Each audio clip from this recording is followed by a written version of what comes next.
Sacred Heart is proud to sponsor Pensacola Histories in recognition of the Daughters of Charity who brought their mission of care to Pensacola over 90 years ago.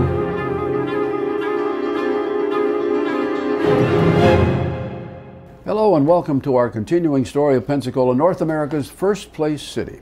In these episodes, we've been talking about the evolution here of recreation, of how people have enjoyed themselves, what they have done for fun and games. And we began in episode number 1 talking about recreation of the most primitive sort that we had back in the 19th century, or just after Pensacola and Florida became part of the United States, and how people enjoyed dancing and books and just a little bit of everything that was homemade almost to the nth degree. Then we passed, as we moved into the latter part of the 19th century, we had, of course, more favorable economic times. People had more money. People were developing new forms of recreation. How beginning in the 1880s, we had our first football games. We had our first baseball games, actual form baseball teams, some by local groups, some by businesses. And then, of course, in 1885, we had the coming of the Opera House, and all of the things that brought together in downtown area that brought a new sense of culture here. As we passed into the 20th century, we had the beginnings of the extension of such things as lodges and the things that brought men together, and a little bit later on, women in the same sense. These are the Elks and the Lions and people like that. And then, of course, we began to have other forms of sport as the YMCA itself developed here. And that's basically where we left our story last time. Well, in the early part of the 20th century, people began to enjoy music in a different sense. Because they had more money, many more families were now buying such things for the home as a piano or even an organ. And as a result of that, we had, first of all, Clutter's Music House downtown that sold and serviced such instruments. And then we had, of course, soon after that would come the Reynolds Music House, whose owners, of course, had come here from Mobile. And we have more of this sort of thing developing. And by the time we get into the early part of the century, we now have many more teachers, or not, I shouldn't say many more, we had more teachers who are of a high caliber teaching music and art. There were half a dozen men and women who taught not only piano lessons, but also gave basic instruction in other forms of instrumentation. And of course, as all of that happened, you had more people beginning to enjoy coming together for dances. Because early in the 20th century, we began to form more dance clubs, more dance groups. And the first one we particularly want to mention is the Clutter family. Clutter's Music House was a family. And they not only had the music house to sell and service instrumentations and sheet music and all, but they also had their own orchestra. And they had their business house was on South Palafox Street, and associated with it was Clutter's Music Hall. And many of the fine social events of this era were being held in Clutter's. Now, along with all of this, of course, you begin to see more interest in sports. Music was segued into sports, and we have the first records that we can find, and we have wonderful pictures of these in some of the annual books put out by the high school that show us pictures of the high school football team and the baseball team, and a little bit later on basketball team that would come into action here because of the presence of the high school. And of course, with the YMCA segued along with the high school activities, we begin to see these same sports spread out in the community. Now, one of the more interesting things that happens just a couple of years later, as we get into the middle of the second decade of the century, we now have the formation of organizations like the Rotary Club and the Lions Club and the Kiwanis Club. And of course, these are mostly, at that point, they're mostly young men. And the YMCA takes advantage of this to promote fellowship and interplay. And so the YMCA begins to sponsor annual softball games between these various civic organizations. They're played in a park, and happily the newspaper covered these with some detail. So we know a good bit about how people came together and just had a good time doing this sort of thing.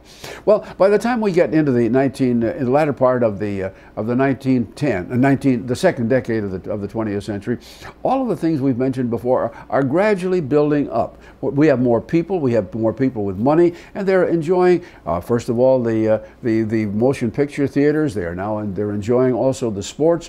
And as we move into this third decade of the century, the 1920s, we come into what a lot of people call the Roaring Twenties, and this was the jazz era. And of course, Pensacola was not unlike many other cities as young men came together to put on stream their own form of music. They have this, and we have the same thing going, of course, in the 21st century in a different form. And as these young people came together, we had John Paul Jones and the Admirals. We had the Rainbow Boys. We had the Foot Stompers. They were all playing what people call jazz. And of course, by the time we get into the early 1920s, the San Carlos Hotel, which had opened here in part in 1910, now had built an addition. And they had a large ballroom as part associated with that. And the ballroom was one place where if you wanted to have a truly fashionable dance affair, that's where you had it. And then, of course, there were other facilities built right along the waterfront in what we now call East Pensacola Heights, and there were dance facilities there. So people were just enjoying this sort of thing far, far more than they had before. By the time we reach 1926, we have enough serious musicians here, so they begin to put together an organization to promote and enjoy classical music. And in 1926, we have the beginnings of what is today our Pensacola Symphony Orchestra. Then there were just a handful of men, probably about men and women, about 2 dozen of them, who came together and created what they call the Pensacola Philharmonic Orchestra. Now, that orchestra, when it performed, had 2 locations that generally was used for their performances. One of which was the auditorium, which was completed in 1920 for the new Pensacola High School, a beautiful, very spacious auditorium, seated several hundred. That was one place. And then about the same time, the Pensacola Chamber of Commerce purchased a structure that was on the corner of what would be Jefferson and Garden Street. There was no Jefferson Street there then, but that facility also had a hall which was used by the Pensacola Symphony or Philharmonic, and again people began to enjoy classical music in that way. Now about the same time, of course, 1925-26, people began to be interested in another medium, and in 1926 Pensacola was one of the first cities in the country to have its own radio station. And this, of course, was WCOA.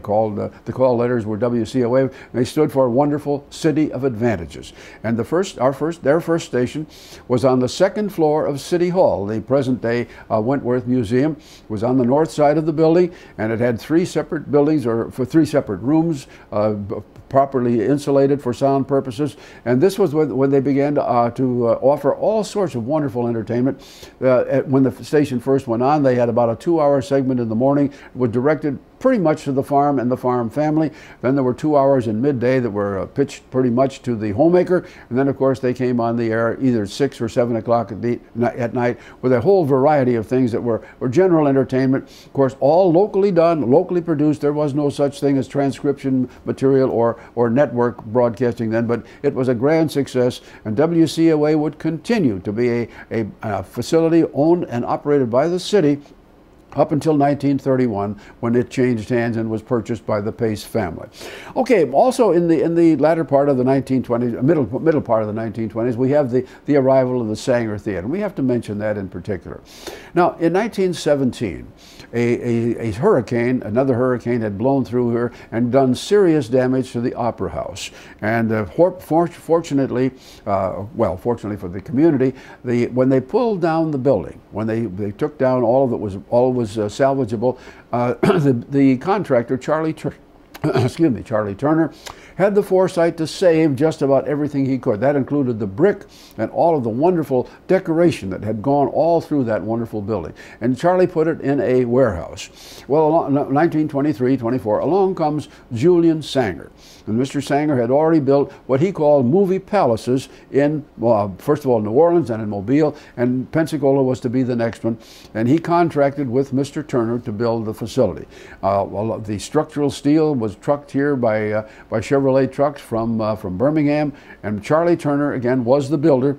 And when you visit there the next time, you can get an idea of how wonderful the community has protected some of its cultural assets. Look at the outside of the building, and you'll see that about 2/3 of the way up, at least on the back side, on the riser, you see that the color of the brick changes, and it becomes a much different brick. And that is because Charlie Turner ran out of the old Opera House brick at that level and had to purchase new and match as well as he could. Then when you're inside, stare around the building, and on the inside, just look at the beautiful decoration decoration over the stage on the right side and the left side. And much of what you will see there is material that Charlie Turner had saved from the Opera House and then installed in the Sanger itself. When the Sanger was redone in 1982 and then redone again early in the 21st century, all of that wonderful artwork there was carefully redone and preserved, and so we have the Sanger as part of our heritage. Okay, we move into the 1930s. And the city of Pensacola now has an opportunity to do something new. First of all, they have, well, I have to set back a little bit. We must go back just a couple of years before the 30s. Look at the story for the city of Pensacola late in the 1920s. In 1926, people began to come to the city and say, look, Pensacola ought to have its own municipal golf course. Well, about the same time, a group of young men, the Junior Chamber of Commerce, had already started one. It was out on the west side, and it was a small 9-hole affair, which was doing well, but they were having trouble making it work. And so the JCs came to the city council, and in 1926-27, they made a contract arrangement, and the city purchased Osceola Golf Course. It was 9 holes. It had a clubhouse, but very small. So immediately the city set to work, and of course this is the late 1920s. While economic conditions are good, the city immediately appropriated additional monies. They had paid $30,000 for the course, and they put forth other monies to expand the 9-hole course to 18 and also to enlarge the clubhouse. Well, about the same time, another group came to the city council and said, look, we need a place here where we can really play football, and maybe we can attract a professional baseball team. We need a facility for sports. And they went back and forth on this. And finally, in 1928, the city council agreed that this was necessary. And they acquired property out on West Gregory Street. And in 1928, late 1928, they opened what was then called American Legion Park.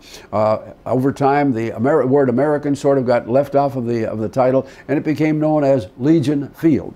And Legion Field then became the home of all sorts of sports. It was the site where the high school football games were played. And of course, this was where a succession of professional teams, particularly many people, old timers, will still remember the Pensacola Flyers, who played there for a number of years. So that was where basically the headquarters for sports were, and that would the Legion Field would remain in use well past the middle of the 20th century, when its age and infirmities were obvious and it was torn down.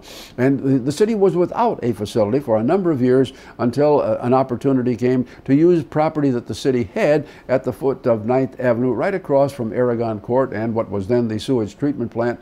And in the early 1970s, they erected a new sports facility, which of course became known as Admiral Mason Park. And that park continued to serve professional teams and many other activities for a number of years. Well, as we move forward into the 30s, the city recognized that even with the Depression on, they wanted to have more organized sports arrangements for people of all ages. And so in the mid-30s, they began to tinker with, to plan about for what became known as city recreation.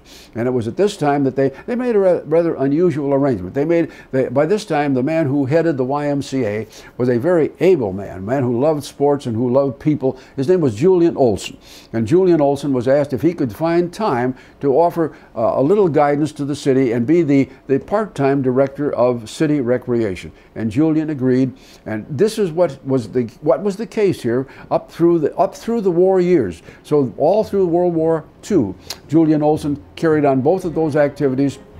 He was the director of the YMCA and also the part-time director of local sports for the city, and it worked. And so it was Julian Olson that we must credit with bringing on stream many of the wonderful activities, particularly those for youth. And of course, we also have to recognize his foresight in seeing the need for additional facilities, and we'll try to talk about that in our next episode.